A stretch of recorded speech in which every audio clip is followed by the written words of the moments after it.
Communist വിരുദ്ധത ഒരാൾ പറയാൻ തീരുമാനിച്ചു കഴിഞ്ഞാൽ അത് കേൾക്കാനായി കമ്മ്യൂണിസ്റ്റ് വിരുദ്ധന്മാരെ കുറേ ആളുകൾ എപ്പോഴും ഒത്തുകൂടാറുണ്ട്. ഇത് കേരളത്തിലൊരു പുതിയ കാര്യമൊന്നുമല്ല.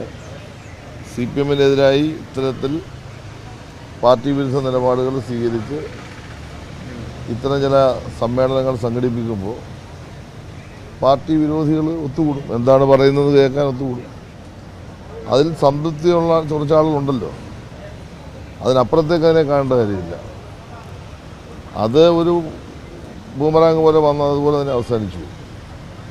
CPM-ന് എല്ലാ കാര്യത്തെ സംബന്ധിച്ച് വ്യക്തമായ നിലപാടുള്ള പാർട്ടിയാണ്. ബഹുമാന്യായ അൻവർ CPM-ൻ്റെ സംഘടനാ രീതികൾ മനസ്സിലാക്കാത്തതുകൊണ്ടാണെന്നാണ് എൻ്റെ ധാരണ.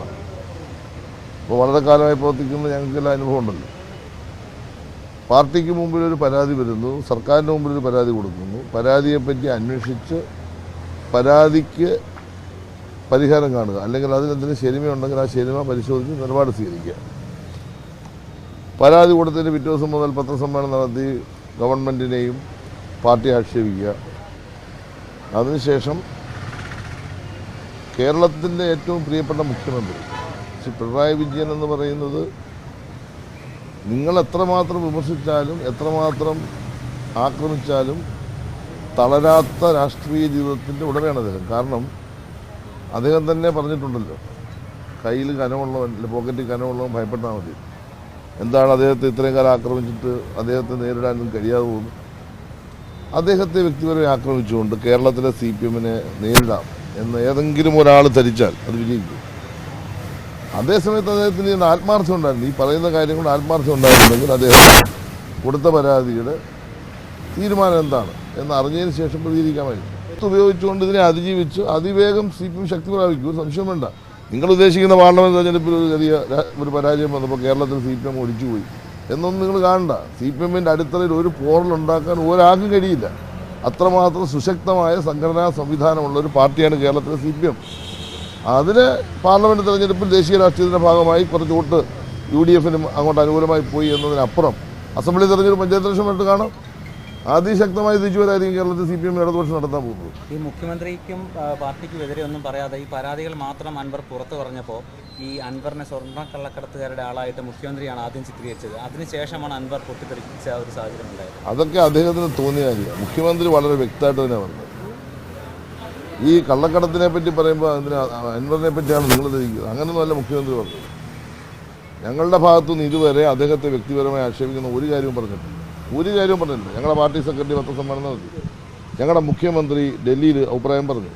അതിനു മുമ്പ് ബഹുമാനപ്പെട്ട മുഖ്യമന്ത്രി പത്രസമ്മേളനം നടത്തി. വ്യക്തിപരമായി എന്ത് ആക്ഷേപം നടത്തുന്നു അതൊക്കെ അദ്ദേഹത്തെ തോന്നുന്നതാണ്. പൊതുവായ കാര്യങ്ങളോ ഇന്നലെ മുഖ്യമന്ത്രി മലപ്പുറത്തെ പറ്റി പറഞ്ഞെന്നും പറഞ്ഞ് തെറ്റായി വ്യാഖ്യാനിച്ചല്ലേ ഇന്ന് ചില വാർത്ത ഇംഗ്ലീഷ് പത്രത്തിൽ കൊടുത്തു എന്ന് പറഞ്ഞല്ലേ ഇന്ന് പറഞ്ഞത്. അങ്ങേറ്റ തെറ്റിദ്ധാരണജനകമായിട്ടുള്ള വാർത്തയല്ലേ. മുഖ്യമന്ത്രി പറഞ്ഞു മലപ്പുറം ജില്ല ഉണ്ടാക്കിയ ഞങ്ങളല്ലേ, മലപ്പുറത്തിൻ്റെ വളർച്ചയെ ഞങ്ങളല്ലേ ഏറ്റവും വലിയ പങ്കുവഹിച്ചു. ഇപ്പം നിങ്ങൾ നോക്കി 8 വർഷം കൊണ്ട് മലപ്പുറം ജില്ലയിൽ ഞങ്ങൾ നടത്തിയിട്ടുള്ള വികസന പ്രവർത്തനങ്ങൾ ഏതെങ്കിലും ഒരു UDF നടത്തിയിട്ടുണ്ട്? ചുമ്മാതെ മലപ്പുറം ജില്ലയുടെ പേര് പറഞ്ഞ് കുറച്ച് ആളുകൾ അങ്ങ് അഭിമാനമുള്ളത് അതൊന്നും ശരിയല്ല. അങ്ങനെയുള്ള ഒരാൾ, പ്രത്യേകിച്ച് ഇന്ത്യയിൽ വളർന്നു വന്ന വർഗീയതയ്ക്കെതിരെ ഏറ്റവും ശക്തമായ നിലപാട് സ്വീകരിച്ച ഒരു മനുഷ്യൻ, അങ്ങനെ ഒരു വ്യക്തി അദ്ദേഹത്തെ പറയാത്ത കാര്യം പറഞ്ഞു എന്ന് പറഞ്ഞ് വ്യാഖ്യാനിച്ചുകൊണ്ട് ന്യൂനപക്ഷ വിരുദ്ധനാക്കുക, വർഗീയമായ ചേരിതിലുണ്ടാക്കാൻ ശ്രമിക്കുക, രാഷ്ട്രീയ മുതലെടുപ്പ് നടത്താൻ വേണ്ടി ശ്രമിക്കുക, ഗവൺമെൻറ്റിനെ വിമർശിക്കുക. അദ്ദേഹത്തിൻ്റെ ഓഫീസ് നടത്താൻ നല്ല അദ്ദേഹത്തിന് അറിയാം. നിങ്ങളാരും അദ്ദേഹത്തിൻ്റെ ഓഫീസിനെ കുറിച്ചൊന്നും ഭയപ്പെടേണ്ട. P. ശശിയെ വിശ്വസിച്ച് തന്നെ അവിടെ ചുമതലപ്പെടുത്തിയിട്ടുള്ളത്. P. ശശി അദ്ദേഹത്തെ ചതിക്കാനല്ല അവിടെ ഇരിക്കുന്നത്, അദ്ദേഹത്തെ സംരക്ഷിക്കാനാണ് CPM വെച്ചിരിക്കുന്നത്. ഒരു സംശയം നിങ്ങൾക്ക് വേണ്ട. ഞങ്ങൾക്ക് ശശി അറിയാം. ശശിയെ അറിയാവുന്നത് കൊണ്ട് തന്നെയാണ് പാർട്ടി തീരുമാനിച്ചു. മുഖ്യമന്ത്രി പിണറായി വിജയൻ വെച്ചൊന്നുമല്ല P. ശശി അവിടെ നിയോഗിച്ചുള്ള CPM സംസ്ഥാന നേതൃത്വമാണ്. ആ P. ശശി അന്തസ്സായി പ്രവർത്തിക്കും. അതിനെതിരായിട്ട് ആർക്കെങ്കിലും പരാതി ഉണ്ടെങ്കിൽ പാർട്ടി കൊടുത്താൽ പാർട്ടി പരിശോധിക്കും. അതാണ് പാർട്ടി പറഞ്ഞത്. അത് കേൾക്കാതെ അതിന് മുമ്പ് തന്നെ നിലപാട് സ്വീകരിക്കുന്ന കാര്യം എന്താ? ശശിക്കെതിരായ ആരോപണങ്ങളിൽ പാർട്ടിയുടെ അന്വേഷണത്തിൻ്റെ ആവശ്യമില്ല. ശശിക്കെതിരെ ആരോപണത്തിൽ യാതൊരു കഴമ്പില്ലെന്ന് പാർട്ടി പറഞ്ഞു കഴിഞ്ഞില്ല. പിന്നെന്താ ആരോപണം? ആരോപണമാണ്? ആരോപണത്തെ തെളിവുണ്ടോ? ശശിക്കെതിരായ ആരോപണമുണ്ട്, ആരോപണത്തെ തെളിവ് കൊണ്ടുവരണം. ചുമ്മാ ആരോപണം അന്തരീക്ഷത്തിൽ പറഞ്ഞാൽ മതിയോ? എനിക്കെതിരെ ആരോപണത്തെ തെളിവ് കൊണ്ടുവരണം. തെളിവില്ലാത്തൊരു കാര്യത്തെപ്പറ്റി മുൻകൂട്ടി പറയാൻ പറ്റില്ല. ഒരു വിഷയത്തെപ്പറ്റി പറയുമ്പോൾ തെളിവ് കൊടുക്കണം. ADGPയെ പറ്റി പറഞ്ഞു, തെളിവ് കൊടുക്കുക, അന്വേഷിക്കട്ടെ. തെളിവുണ്ടെങ്കിൽ നടപടിയെടുക്കുമെന്ന് പറഞ്ഞല്ലോ. ശശിയെപ്പറ്റി കൊടുത്തു, പരിശോധിക്കട്ടെ. തെളിവുണ്ടെങ്കിലല്ലേ. ചുമ്മാതെ അന്തരീക്ഷത്തിൽ ഇപ്പം നാളെ നിങ്ങളെപ്പറ്റി പറഞ്ഞ തെളിവുണ്ടോ? നിങ്ങളെപ്പറ്റി പറഞ്ഞാൽ നിങ്ങളുടെ സ്ഥാപനത്തിൽ നിന്ന് നിങ്ങൾ എടുക്കുമോ? ഒരാൾ ചുമ്മാ ഒരു ആരോപണം ഉന്നയിച്ചാൽ പറ്റുമോ? ആരോപണം റിലവൻ്റ് ആയിരിക്കണം. അത് അത് ഒരു കാരണവശാലും അത് ബേസ്ലെസ് ആകാതെ അത് കറക്റ്റായിട്ടുള്ള ആരോപണമായിരിക്കണം. അൻവർ ചില പരാതികളുടെ കോപ്പിയൊക്കെ പുറത്തു വിട്ടിട്ടുണ്ട് ഈ ശശിക്കെതിരായ. നിങ്ങൾക്ക് പി ശശിയെ അറിയാത്തതുകൊണ്ടാണ്. പി ശശിക്ക് പറയാൻ പറ്റത്തില്ലല്ലോ. അതാണൊരു പ്രശ്നം. ഇത് ഏകപക്ഷീയ കോളേജ് അടിക്കുന്നത്. പി ശശി ഒരു പാർട്ടിയുടെ പ്രതിനിധി മാത്രമല്ല, ഗവൺമെൻറ്റിൻ്റെ ഭാഗമായി മുഖ്യമന്ത്രി ഓഫീസിൽ ഇരിക്കുന്നതുകൊണ്ടാണ്. പി ശശി കേരളത്തിലെ SFIയുടെ സംസ്ഥാന സെക്രട്ടറി ആയിരുന്നു.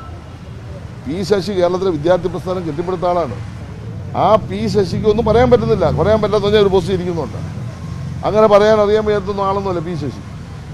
പി ശശിയെ പറ്റി പാർട്ടിക്ക് വിശ്വാസം ഉണ്ടെന്ന്, അതാണ് ഞങ്ങൾ ഏൽപ്പിച്ചിരിക്കുന്നത്. ഞങ്ങൾക്ക് പി ശശിയെ ഞാൻ ചോദിക്കട്ടെ, പി ശശി ഇന്ന് വരെ CPMനെ ചതിച്ചിട്ടുണ്ടോ? എൻ്റെ ക്വസ്റ്റ്യൻ അതാണ്. ഉണ്ടെങ്കിൽ ഒരു ഇഷ്യൂ പറ. പി ശശി ഒരു അഴിമതി നടത്തി, ഒരു ഇഷ്യൂ പറ. പി ശശിയെ പറ്റി എന്തായാലും പാർട്ടിയുടെ മുഖ്യമന്ത്രിയോട് പരിശോധിച്ചിട്ടുണ്ടാവും. പാർട്ടി അത് കറക്റ്റ് ചെയ്യാൻ വേണ്ടി നടപടി സ്വീകരിച്ചിട്ടുണ്ടാവും. അതൊക്കെ പാർട്ടിക്കകത്ത് പ്രവർത്തിക്കുന്ന ഓരോരുത്തർക്കും ബാധകമാണ്. ഞങ്ങൾക്കെല്ലാം ബാധകമല്ല. കേരളത്തിൽ ആർക്കെതിരായിട്ട് ആരോപണം ഇല്ലാത്തത്? കേരളത്തിൽ ആർക്കെതിരായിട്ട് ആരോപണമില്ല. പാർട്ടിക്കകത്ത് പ്രവർത്തിക്കുന്ന മനുഷ്യല്ലേ. UDF പ്രവർത്തിക്കുന്ന എത്രയോ പേര് ആരോപണ വിധേയരായിട്ട് ഇപ്പോൾ ഈ കേരളത്തിൽ സുഖമായിട്ട് നടക്കുക. ആരോപണ വിധേയരാണോ? ആരോപണത്തിന് വിധേയരായി നടപടി സ്വീകരിച്ച് ജയിൽവാസം അനുഭവിച്ച് ഉൾപ്പെടെ ഇപ്പോൾ കേരളത്തിൽ നടക്കുകയല്ലേ. നിങ്ങൾക്ക് അവരെ പറ്റി ഒന്നും ഒരു വിമർശനമില്ല. നിങ്ങൾ രാവിലെ ഓരോ മാധ്യമങ്ങൾ എടുത്തു കഴിഞ്ഞാൽ എല്ലാ CPMൻ്റെ ഏതെല്ലാം ലോക്കൽ കമ്മിറ്റിക്കാരുണ്ട്, ബ്രാഞ്ചുകാരുണ്ട്. ഈ പാവങ്ങളുടെയൊക്കെ പുറകെ നടക്കുന്നില്ല. ഏത് പാർട്ടിയിലും ഏത് പ്രസ്ഥാനത്തിലും ഏത് സമുദായ സംഘടനയിലും ഏത് സ്ഥലത്തും കുറ്റങ്ങൾ അല്ലെങ്കിൽ കുറവുകളുള്ള മനുഷ്യരുണ്ട്. അവരെപ്പറ്റി ഒരു ആക്ഷേപം വന്നാൽ അത് പരിശോധിക്കും. ഞാൻ ചോദിക്കട്ടെ, കേരളത്തിൽ CPMൻ്റെ വന്ന ഏതെങ്കിലും ഒരു ആക്ഷേപം പരിശോധിക്കാതിട്ടുണ്ടോ? തെറ്റ് കാണിച്ച് ഒരാളിനെ ഞങ്ങൾ സംരക്ഷിച്ചിട്ടുണ്ടോ? പറ. ഇന്നിവിടുത്തെ UDFനോ BJPക്കോ ഇങ്ങനെ പറയാൻ ധൈര്യമുണ്ടോ? തെറ്റ് കാണിച്ച് ഒരാളിനെ പ്രൊട്ടക്ട് ചെയ്തില്ല. അതുകൊണ്ടാണ് CPMൻ്റെ ജനങ്ങൾക്ക് വിശ്വാസം. അതുകൊണ്ടാണ് അൻവർ ഉൾപ്പെടെ CPMന് പരാതി തന്നിരിക്കുന്നത്. ചുമ്മാ ഒന്നും പരാതിയില്ല. പാർട്ടി വിശ്വാസം ഉണ്ടായിരുന്നു. ഒരു ഘട്ടം കഴിഞ്ഞപ്പോൾ അദ്ദേഹം തിരിഞ്ഞുപോയി. അത് അദ്ദേഹത്തിന് പറ്റിയുള്ള താല്പര്യങ്ങൾ കാണുമായിരിക്കാം. പക്ഷേ ഇവിടെ എന്താ പ്രശ്നം? നിങ്ങൾ ഈ പറയുന്ന ആരോപണ വിധേയനായി എന്ന് മുദ്ര കുത്തിയ ഒരാളിനെ ക്രൂശി കയറ്റുക. നാളെ അദ്ദേഹത്തിൻ്റെ മേൽ ഉന്നയിച്ച ആരോപണത്തിന് അടിസ്ഥാനത്തിൽ എന്ത് ചെയ്യും? തിരുത്തി പറയാൻ പറ്റുമോ? അല്ലെ അദ്ദേഹത്തിന് ശവമോക്ഷം കൊടുക്കുമോ? അതെല്ലാം ആരും പറഞ്ഞല്ലോ. മുഖ്യമന്ത്രി ക്ലിയറായി പറഞ്ഞല്ലോ. ഉള്ള പരാതികൾ അന്വേഷിക്കാൻ അദ്ദേഹം കുറ്റക്കാരനായി വരട്ടെന്നേ. കുറ്റം ചെയ്തില്ലെങ്കിൽ നടപടിയില്ല. കുറ്റം ചെയ്താൽ നടപടി ഉണ്ടാവും. ഇത്രയുള്ള കാര്യം. എന്തിന് സ്ഥാനത്തു നിന്ന് മാറ്റുന്നത്? നിങ്ങൾ ഈ പറഞ്ഞത് എന്ത് സ്ഥാനത്തു നിന്ന് മാറ്റാനാണ്? എന്നെ പറ്റി ഒരു ആക്ഷേപം വന്ന ഉടനെ എടുത്ത് മാറ്റി ചെയ്യുന്നത് അന്വേഷണം. RSS നേതാവിന് അയാൾ വ്യക്തിയെ കണ്ട് ഞങ്ങളത് പാർട്ടി എന്ത് വേണം? അതിന് വ്യക്തികളെ RSS നേതാവിനെ കാണാൻ അവകാശമില്ല. എന്താണ് RSS ഉദ്യോഗസ്ഥന്മാർക്കിടെ പ്രവർത്തിക്കാൻ തീരുമാനിച്ചത്? നിങ്ങൾ എന്തെങ്കിലും പറഞ്ഞോ? ഇന്ത്യ ഗവൺമെൻറ് ഇപ്പോൾ തീരുമാനിച്ചു RSSനകത്ത് ഇന്ത്യയിലെ എല്ലാ ഉദ്യോഗസ്ഥന്മാർക്കും പ്രവർത്തിക്കുക. നിങ്ങളെല്ലാം പറഞ്ഞോ? RSS നേതാവിൻ്റെ ഒരു പോലീസ് ഉദ്യോഗസ്ഥൻ കണ്ടു കാണാൻ അയാളുടെ വ്യക്തിയുടെ കാര്യമായിരിക്കും. ഞങ്ങളുടെ പാർട്ടിക്ക് വേണ്ടി ഞങ്ങളുടെ ഗവൺമെൻറ്റിന് വേണ്ടി RSSകാരനെ കാണാൻ പോയിട്ടില്ല. അതിൻ്റെ ആവശ്യമില്ല. ഞങ്ങൾക്കൊരു RSSകാരനെ കണ്ടിട്ട് കേരളത്തിൽ രാഷ്ട്രീയം വളർത്തുന്ന ആവശ്യമില്ല. ഞങ്ങളുടെ പാർട്ടിയെ സംബന്ധിച്ച് ഞങ്ങൾക്ക് നിലപാടുണ്ട്. ആ നിലപാട് RSS വിരുദ്ധ നിലപാടാണ്. അത് വർഗീയ വിരുദ്ധ നിലപാടാണ്. ഇടതുപക്ഷ സർക്കാരിൻ്റെ കീഴിലുള്ള ഏത് ഉദ്യോഗസ്ഥർക്കും RSSുമായി ബന്ധം സൂക്ഷിക്കാം. അങ്ങനെയാണോ പറഞ്ഞതിനർത്ഥം? ഇതാണ് നിങ്ങളുടെ പ്രശ്നം. ഞാൻ പറഞ്ഞെന്താ? RSSൽ പ്രവർത്തിക്കുന്നതിന് എല്ലാ ഉദ്യോഗസ്ഥന്മാർക്കും അനുവാദം കൊടുത്തുകൊണ്ട് കേന്ദ്രം പുതിയ നിയമം കൊണ്ടുവന്നെന്നാണ് പറഞ്ഞത്. അങ്ങനെയുള്ള രാജ്യത്ത് നിങ്ങൾ പ്രതിഷേധിച്ചോ?